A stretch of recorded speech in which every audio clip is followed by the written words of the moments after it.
Throughout my life, I have heard too many weird stories that my mind just couldn't perceive them all as true.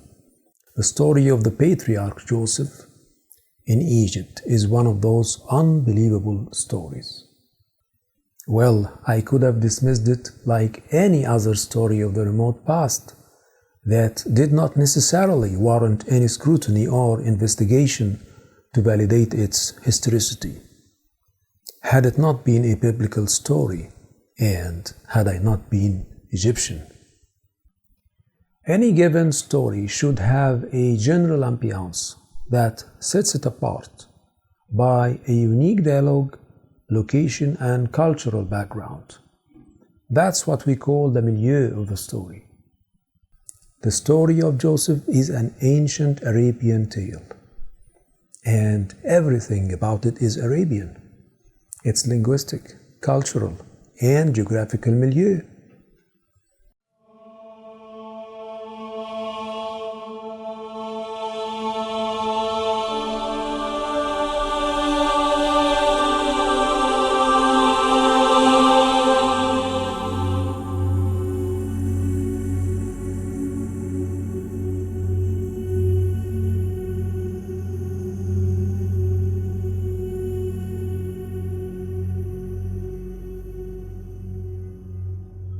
According to the Hebrew Bible, the story of the Exodus starts some 300 years earlier with the selling of the Patriarch Joseph as a slave. If we look at Joseph's story as a film script and dig through the text, we will find specific keywords that will help us build up its geographical and cultural milieu, and even figure out the probable time during which this story could have happened. In the book of Genesis, chapter 37 and 38, we will find some interesting keywords that will help us identify the milieu of Joseph's story. Actually, there are heaps of keywords, but here are some of the most telling ones.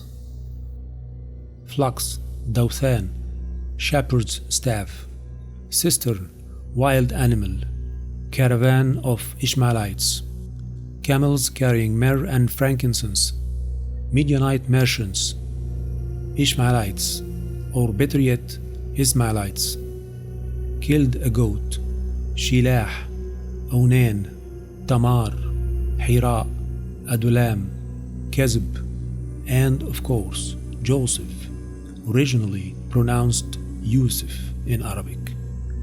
The words flux, wild animal, camels, goat, and shepherd clearly indicate that the biblical verses describe a nomadic milieu. In other words, some tribes living in the arid desert, herding goats and camels. The camel is one exceptional keyword here. For ancient Arabia is where single-humped camels were first ever domesticated in history, and that was not before the 9th century BC. By the way, ancient Egypt did not know camels and surely was not a nomadic culture. This is particularly important because, according to the biblical story, Joseph entered Egypt on a camel and not riding a donkey as the Holy Family had allegedly done.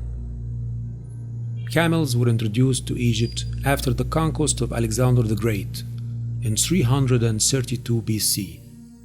And when I say ancient Egypt, I mean Egypt and the territories it had control over, from Nubia in the south upwards to Palestine in the eastern north. Yes, Palestine, where, according to the Bible, most of the Israelite stories have allegedly taken place. At this point in our research, we encountered a striking anachronism that would make the historicity of the story of Joseph an impossible theory.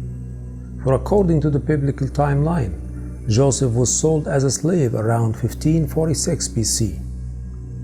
Historically, the caravan of camels on which Joseph was taken to Mitzrayim, mistaken for Egypt, could not have existed before the 7th century BC for two reasons. Firstly, and as we mentioned earlier, camels were first domesticated in ancient Arabia and Yemen in the 9th century BC. Secondly, the ancient incense root that carried spices, frankincense, myrrh, ivory, and textiles from ancient Yemen and eastern Horn of Africa all the way northward to Mesopotamia and Syria started around the time from the 7th to the 5th century BC. Therefore, with those historically verified facts in mind, we are talking about some 800-year gap between the biblical timeline of the story of Joseph and its plausible historical milieu and backdrop.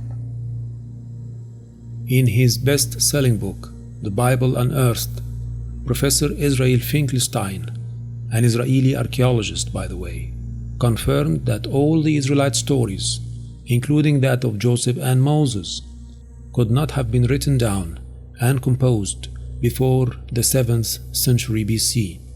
Finkelstein's discovery does not only cast doubt on the biblical timing of the Israelite stories, but also whether they reflected real history in the first place. If the story of Joseph couldn't have happened before the 7th century BC, that would necessarily shift the Exodus in this new historical timeline to the mid-4th century BC. In other words, during the Greek rule of Egypt, another impossible theory. Back to the milieu of Joseph's saga, gleaned by the language and key words in his story as told in the book of Genesis. First of all, the word frankincense has a strong Arabic connotation, for it is a distinctive product of ancient Arabia and Yemen. The names Yusuf, translated in English as Joseph, Shilah, Hunan, Tamar or Tamr, Hira, and Adulam are all genuine Arabian names that were common in ancient Arabia and Yemen. Also interestingly, the name Tamar, was a very popular ancient Arabian name for females. Tamr in Arabic means palm dates, the characteristic fruit and symbolic tree of all Arabia and Yemen.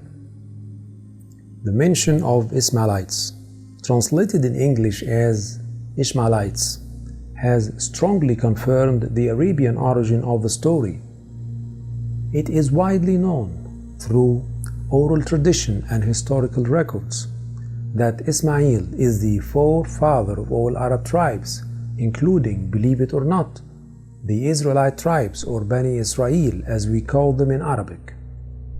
Through literary analysis of the biblical verses, we could easily detect a deeply embedded Arabian culture of slavery and slave trade. The Arabic word for slave is abd. Do you know what its transliteration in Hebrew is? It is also abd. In the Hebrew Bible, you will find it all over the place. Actually, this should come as no surprise, for Hebrew, as far as phonetics are concerned, is one of the tongues of the ancient Arabian language, just like the story of Joseph is one of its ancient folk tales. Regrettably, for information about biblical archaeology, most people rely on biased Western scholars and archaeological expeditions who did nothing but mess up the ancient history of the Near East just to corroborate their preoccupied biblical beliefs and prejudices. The milieu of the story of Joseph is overwhelmingly Arabian.